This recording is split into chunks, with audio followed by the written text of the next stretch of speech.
Assalamualaikum warahmatullahi wabarakatuh. Waalaikumsalam warahmatullahi wabarakatuh. Waalaikumsalam warahmatullahi wabarakatuh. Alhamdulillahirabbil alamin. Segala puji bagi Allah, Tuhan yang Maha Kuasa, Tuhan yang Maha segala-galanya.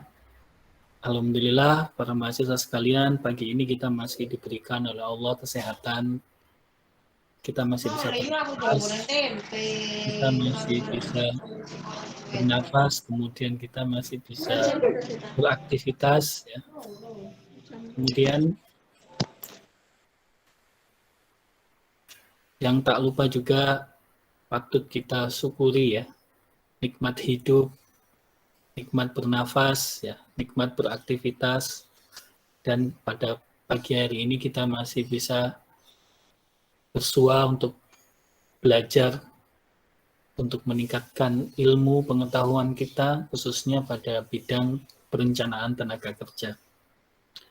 Sobat mahasiswa sekalian, pada pagi hari ini kita masuk pada topik yang ke-8 pada mata kuliah perencanaan tenaga kerja.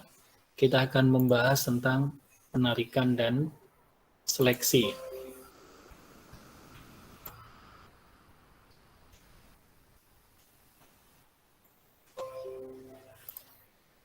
Bagaimana yang sudah kita ketahui bahwa pada proses perencanaan tenaga kerja, setelah kita mengetahui kebutuhan tenaga kerja, kemudian kita juga mampu memahami tentang bagaimana desain dari suatu struktur organisasi, yang di situ nanti akan muncul jabatan, dan dalam jabatan itu nanti akan memunculkan kualifikasi requirement dari siapa yang akan mengisi jabatan tersebut, dan akhirnya berdasarkan requirement tersebut kita akan menempatkan orang di situ. Nah, ketika kita menempatkan orang di situ, maka ada kalanya job-job tersebut itu membutuhkan requirement baru, membutuhkan rekrutmen baru, membutuhkan tenaga kerja baru, baik itu dari sisi pihak internal maupun kita peroleh dari pihak eksternal. Untuk itu maka diperlukan namanya penarikan dan seleksi. Nah, apa sih penarikan itu? Jadi pada kegiatan penarikan di sini adalah merupakan satu proses penempatan, identifikasi, dan menarik pelamar-pelamar yang mampu dalam suatu organisasi. Ini menurut Stephen Robin dan Marie Coulter. Jadi dalam penarikan di sini adalah merupakan suatu kegiatan untuk mencari sebanyak-banyaknya calon tenaga kerja sesuai dengan lowongan yang tersedia, di mana sumber-sumber tenaga kerja ada, baik itu dari pihak internal maupun eksternal. Kalau eksternal bisa dapat dari Departemen Tenaga Kerja, Lembaga Pendidikan, Bilik Konsultan, Iklan Media Massa. Sedangkan kalau internal ya dari data kualifikasi dari Departemen Tenaga Kerja di dalam perusahaan tersebut. Nah, tujuan daripada penarikan di sini adalah untuk mendapatkan seseorang yang memiliki kualifikasi yang tepat untuk mengisi posisi atau jabatan yang dibutuhkan, ya, yang sedang lowong tadi. Nah, teknik penarikan sendiri itu dapat diidentifikasikan sebagai baik dilakukan secara formal maupun informal. Kalau dalam literatur, teknik perekrutan itu seperti iklan koran, kemudian pusat kerja, dan agen tenaga kerja itu dianggap sebagai teknik penarikan secara formal. Sedangkan teknik penarikan yang misalnya dari mulut ke mulut, dari karyawan, mungkin saudaranya, tetangganya, itu bisa dikatakan sebagai teknik penarikan yang tidak resmi atau informal. Dan ingat, ketika kita melakukan sebuah penarikan berdasarkan analisis kebutuhan kerja yang sudah kita pelajari, maka selalu ada yang namanya penarikan, berarti di situ ada juga recruitment atau pengurangan untuk menjaga stabilitas jumlah tenaga kerja itu supaya tetap pas, sesuai, ya. Karena kalau tenaga kerja itu terlalu berlebihan, tidak hanya menimbulkan inefisiensi, tapi juga biasanya akan terjadi konflik nantinya. Nah, sekarang penarikan itu banyak juga menggunakan yang namanya electronic recruiting atau e-recruiting, di mana di sini sistem penarikannya sudah menggunakan internet. Ya, sekarang sudah banyak perusahaan-perusahaan melakukan proses penarikan menggunakan internet. Jadi beberapa poin penting yang harus diperhatikan dalam melakukan penarikan antara lain adalah pertama, penyusunan strategi untuk penarikan. Yang kedua adalah pencarian pelamar-pelamar kerja. Yang ketiga adalah penyisian pelamar-pelamar yang tidak cocok di dalam penyaringannya. Contohnya tadi sudah saya sampaikan, kalau Anda Umsida ini akreditasinya B ya, untuk manajemen. Berarti IP Anda itu minimal, IPK Anda itu nanti kalau Anda ingin paling tidak lolos di dalam proses administrasi, IPK Anda itu harus 3,5. Dan mumpung teman-teman mahasiswa ini masih semester 5, mulai diperhitungkan, ya, minta perbaikan nilai atau bagaimana nanti, itu biasanya segera diperbaiki kalau merasa IP-nya masih di bawah 3,5, itu nanti akan menyulitkan Anda di dalam melamar pekerjaan. Ya. Jadi setelah itu dikumpulkan data-data pelamar itu, baru kemudian nanti pada proses selanjutnya akan dilakukan yang namanya seleksi ya. Jadi proses rekrutmen sendiri itu kan berasal dari perencanaan SDM tadi, struktur organisasi, desain jabatan, ya kan. Kemudian analisis kebutuhan jabatan, analisis kebutuhan tenaga kerja. Artinya kemudian berangkat dari situ, maka akan dilihat apakah ada jabatan yang kosong.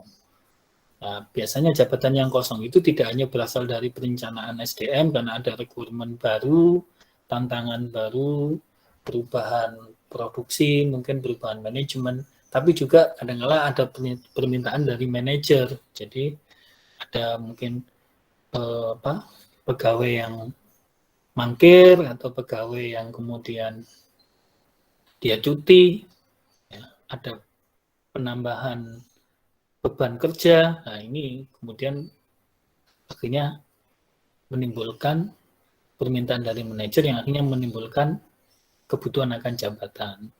Nah, kemudian berdasarkan itu dibuatlah persyaratan jabatan. Nah, persyaratan jabatan ini sebagaimana yang sudah kita pelajari hasil dari analisis jabatan tadi. Juga berupa dari permintaan manajer. Nah, sumber metode itu internal maupun eksternal itu bisa melalui job posting, rekomendasi, KW, kemudian iklan, lembaga pendidikan, dan lain-lain, dan akhirnya menghasilkan sejumlah calon karyawan yang nantinya akan dilakukan seleksi. Kemudian, untuk metode rekrutmen internal itu ada job posting program. Ya, ini mengumumkan jabatan yang kosong pada papan pengumuman. Ya, baik itu melalui lesan maupun media website sekarang ini. Kemudian juga ada departing employee, yaitu dilakukan melalui perbantuan pekerja untuk suatu jabatan dari unit kerja yang lain. Jadi bisa juga dilakukan yang namanya departing employee atau rotasi pekerja ya, untuk mengisi jabatan tertentu, sehingga tidak perlu dilakukan rekrutmen secara eksternal. Jadi dipenuhi dari jumlah tenaga kerja yang ada. Sedangkan jika terpaksa harus melakukan yang namanya metode rekrutmen eksternal, itu bisa dilakukan melalui yaitu pelamar datang dan menulis lamaran sendiri, ya, atau rekomendasi, ya, ada anggota karyawan, kemudian keluarga karyawan, ya. Tapi ini sudah jarang dipakai sekarang, takut KKN ya.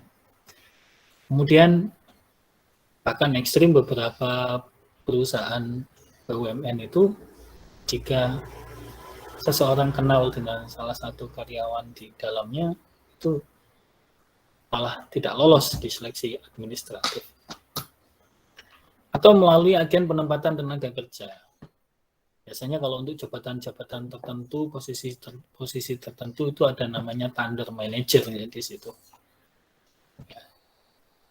Dan itu secara khusus memang butuh biaya yang cukup besar. Pengalaman saya pernah di dalam departemen HRD untuk misalkan saya pada saat itu mencari manajer marketing, kemudian manajer GM dari sebuah mall dan lain-lain, itu kita kesulitan kalau kita tidak menggunakan tandem manager. Biasanya kita mencari menggunakan jasa daripada konsultan tenaga kerja.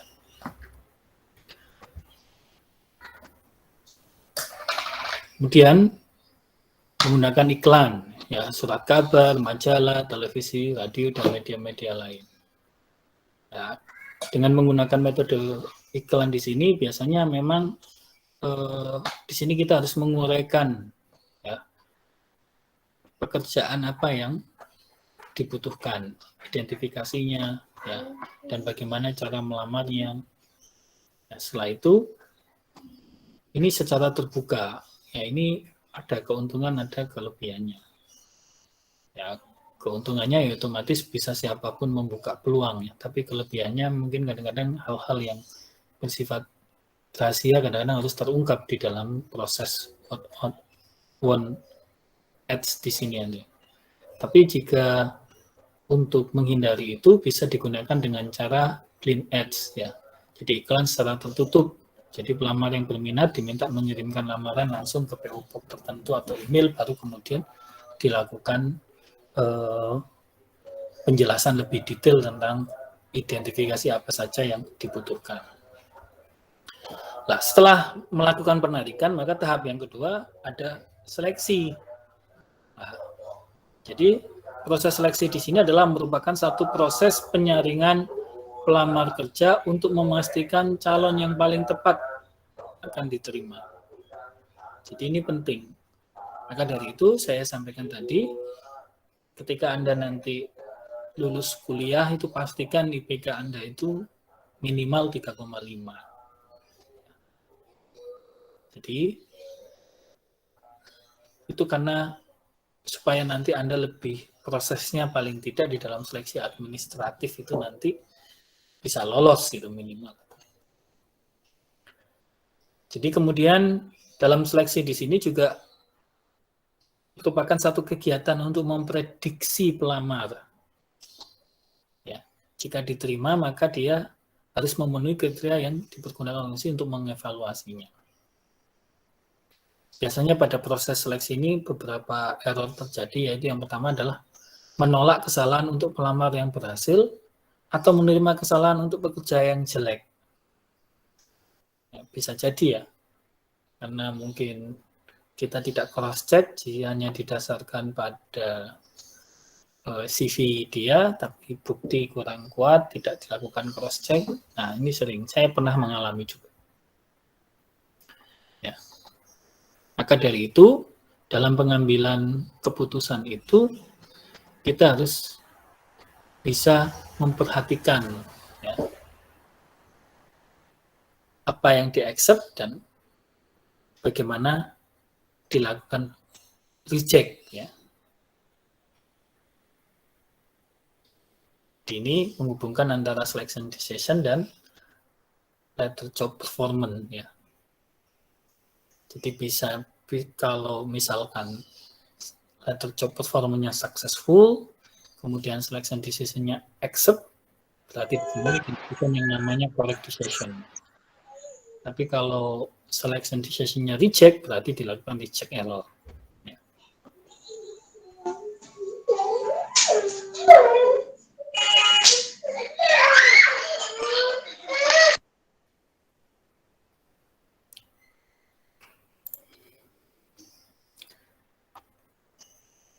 Kemudian, sama halnya, selalu segala sesuatu itu harus dicek yang namanya validitas dan reliabilitasnya.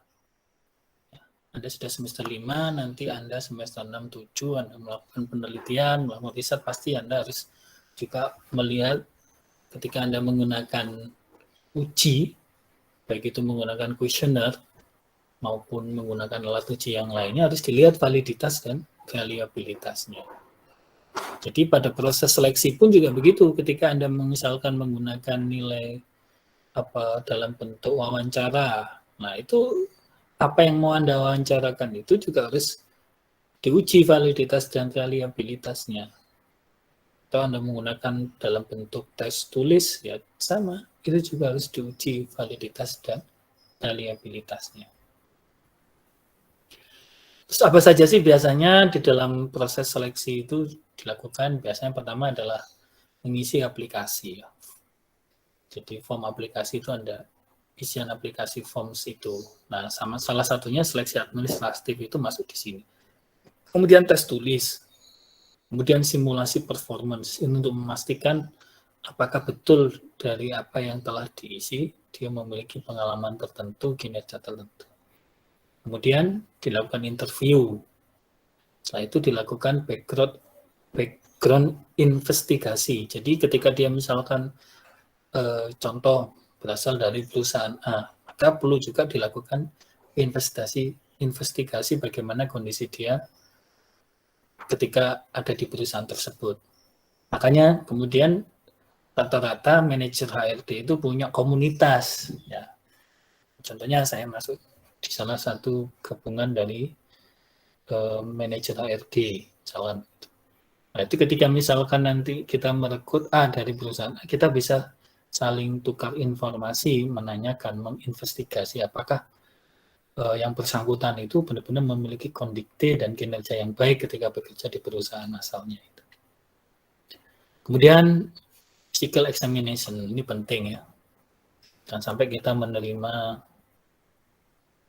karyawan yang kondisi kesehatannya kurang bagus, mentalnya kurang bagus. Nah, ini perlu juga dilakukan nanti di dalam proses seleksi. Ya, sudah saya jelaskan semua tadi. Ya. Nah, ketika kita nanti itu misalkan bagaimana sih kualitas daripada seleksi di dalam setiap prediktor tadi untuk melakukan proses seleksi. Jadi beberapa selection device, alat seleksi, ketika kita nanti melakukan rekrutmen untuk posisi pekerjaan rutin, itu yang boleh tidak ada itu adalah assessment center. Jadi nggak perlu untuk assessment center. Atau rutin. Ya. Yang lainnya diperlukan. Kemudian kalau kompleks tapi non-managerial, ya, itu juga sama. Assessment center tidak diperlukan, tapi yang lainnya ini diperlukan. Kemudian untuk lower management, ini biasanya supervisor, kemudian kepala unit, ya. Ini yang boleh tidak dilakukan pada selection device-nya adalah work samples, ya, sampel pekerjaannya. Boleh. Sama juga senior manager, ya. Tidak perlu. Kenapa? Ya kan kita sudah melakukan referensi checks di sini.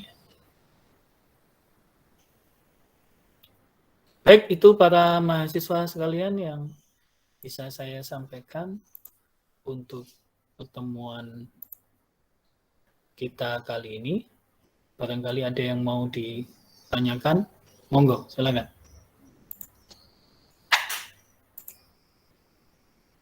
Masih dirasa cukup jelas penjelasan saya?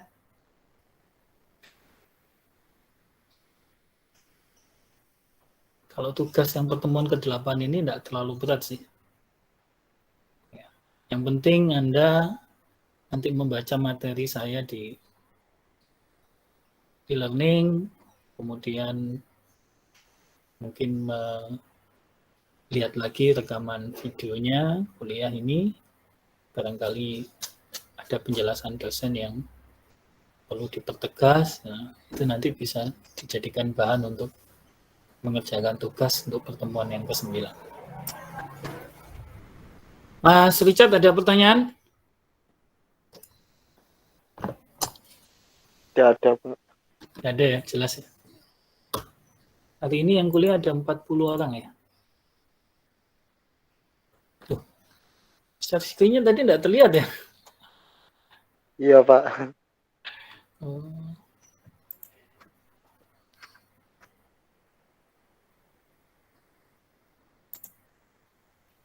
Tiba-tiba menghilang.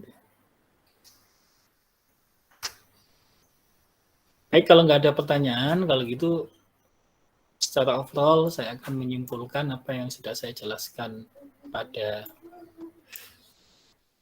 topik kali ini. Jadi di topik kali ini kita bicara tentang penarikan dan seleksi.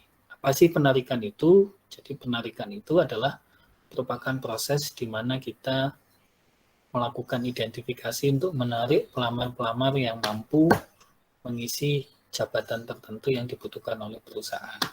Ya. Penarikan ini bisa dilakukan secara internal maupun secara eksternal. Ya. Secara internal itu kita bisa menggunakan data informasi dari Departemen Tenaga Kerja yang ada di perusahaan kita untuk mencari kualifikasi calon yang sesuai dengan requirement jabatan yang dibutuhkan. Kalau secara secara eksternal itu bisa menggunakan lembaga pendidikan, biro konsultan, iklan media massa, dan ingat bahwa dalam penarikan itu ada yang dilakukan secara formal maupun informal. Ya, ini menurut Taylor. Ya. Secara formal itu bisa dilakukan melalui iklan media massa, pusat kerja, agen tenaga kerja, ya, resmi.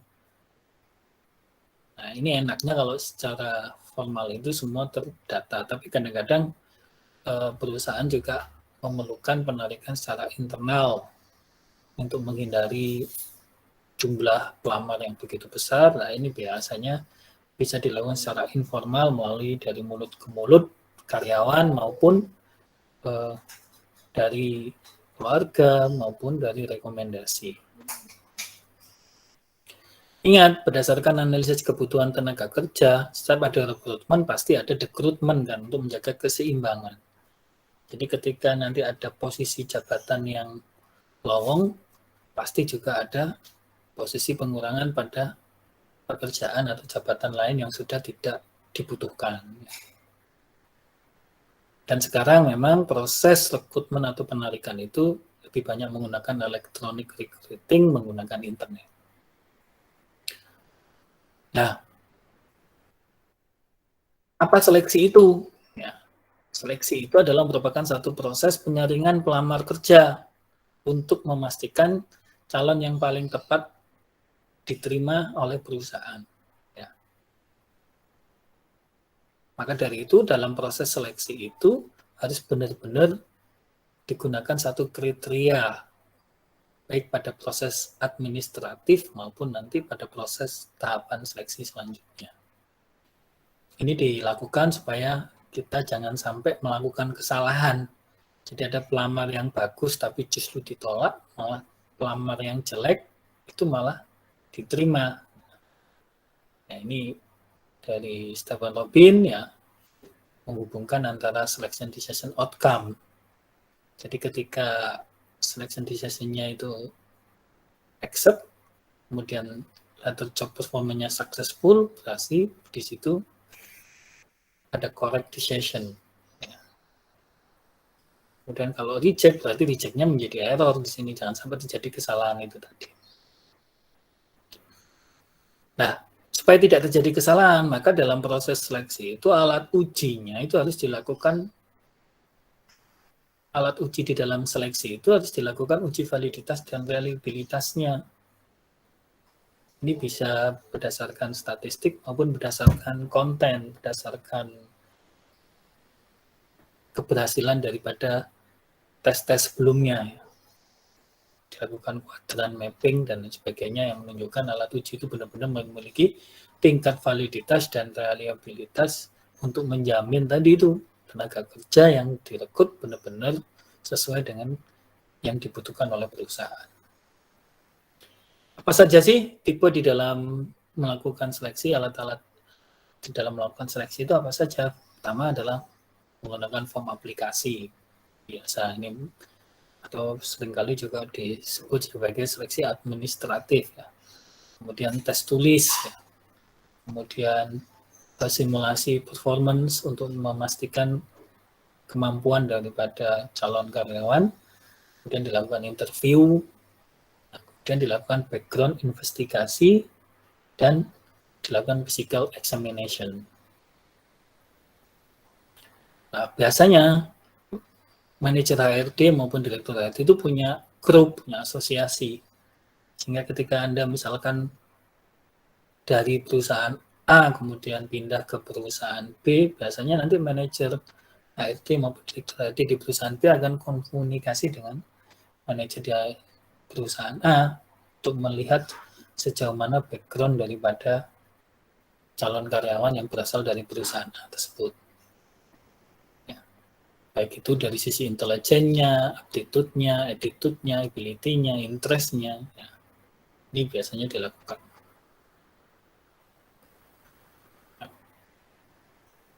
Kemudian,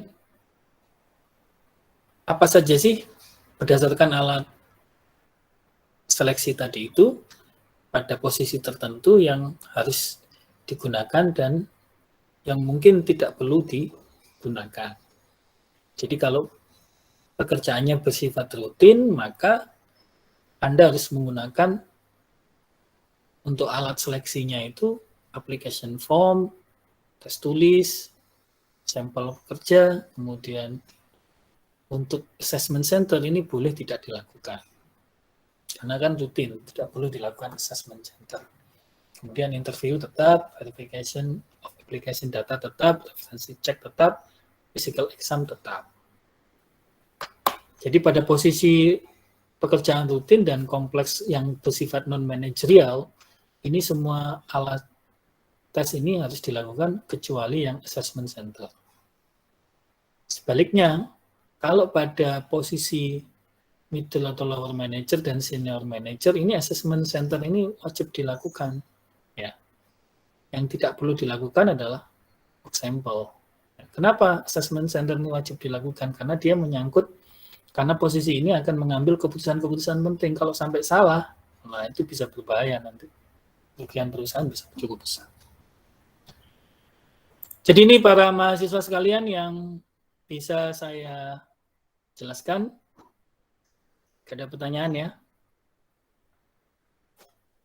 Jangan lupa tadi yang nilainya di bawah rata-rata kelas, saya tunggu ya sampai jam 24. Baik, kalau tidak ada pertanyaan, saya akhiri kuliah sampai hari ini. Terima kasih telah mengikuti kuliah. Dan saya berdoa, semoga para mahasiswa sekalian selalu diberikan kesehatan, diberikan keluasan rezeki, diberikan keluasan ilmu, keluasan berpikir, dan kebijaksanaan. Dan ingat, jangan lupa untuk bahagia. Baik, saya akan absen dulu ya, supaya saya absen dulu ya. Kameranya bisa dihidupin. Hari ini yang kuliah ada 38. Nanti ada yang keluar masuk ya. Jadi 40 ya Mas Richard ya. Ada yang keluar masuk. Nah, tolong nanti yang keluar masuk Mas Richard yang memvalidasi ya. Iya, Pak. Baik, hari ini yang tercatat di sini ada 38. Yang keluar masuk tadi ada 1 ya. 1 atau 2 ya tadi. Ya, silakan. Saya absen. Nah, ini karena masuk di e-learning. Ya. Baik. Terima kasih. Saya akhiri sekian. Assalamualaikum warahmatullahi wabarakatuh. Waalaikumsalam. Warahmatullahi wabarakatuh.